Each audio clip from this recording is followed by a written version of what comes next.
Cynic renaquit de ses cendres, tel un phénix. Si vous avez besoin de métaphores, envoyez-moi des messages au 06 22 51 43 2. À la fin, c'est un 2. Bon, plus sérieusement, le nouveau line-up est prêt à en découdre. Paul Masvidal, toujours chanteur-guitariste de Cynic à l'origine du projet, à la tête du groupe depuis 87. Matt Lynch, nouveau batteur depuis 2018. Et Dave McKay, nouveau claviériste pour bosser avec eux sur le prochain album de Cynic. Et ce prochain album, en l'occurrence, il va sortir fin 2021 et il s'appelle Ascension Codes. Et là, on a un truc qui est génial qui se passe. Pourquoi ? Parce qu'en fait, ils réussissent à faire un disque qui est exactement la patte initiale de Cynic. Ça rappelle du Focus, ça rappelle du Traced in Air, ça rappelle l'époque glorieuse de Cynic, mais en étant un vrai renouveau et un vrai vent frais pour le groupe. Il y a une DA un peu différente, mais en même temps, c'est la continuité parfaite de ce qu'ils faisaient avant. Bref, dès le premier morceau de l'album, on l'entend, il s'appelle The Winged Ones.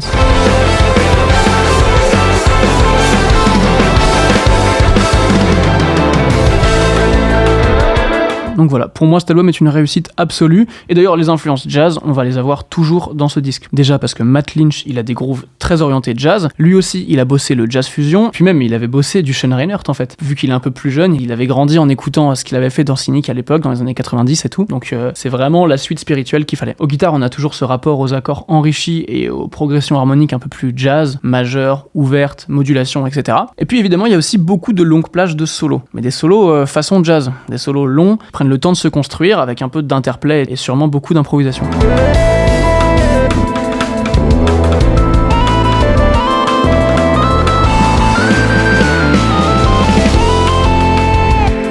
Voilà, donc on revient à un truc qui ressemble à du Focus ou à du Traced in Air, avec une vraie racine death metal, mais un vrai côté jazz et un vrai côté spirituel. J'insiste, il y a un retour vers un truc un peu plus spirituel, comme on trouvait avant. Tiens, sur ce point, il y a même un morceau qui met 4 minutes à démarrer. C'est DNA Activation Template, et je vous laisse le plaisir de l'écouter en solo. Ah oui, puis aussi, chaque piste de l'album est entrecoupée d'un espèce d'interlude alien, avec des voix bizarres triturées. On a vraiment l'impression d'être soit dans un film de science-fiction, soit dans l'espace, ou les deux en même temps.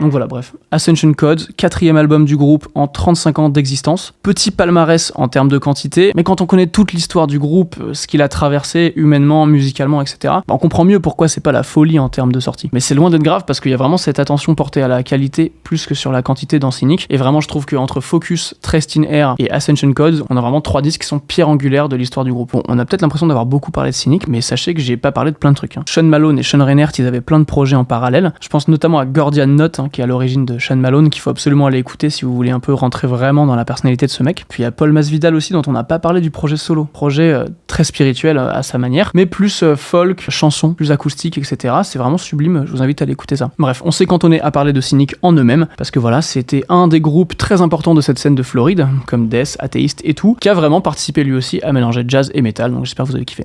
A tout de suite, on va reparler de plein de trucs différents.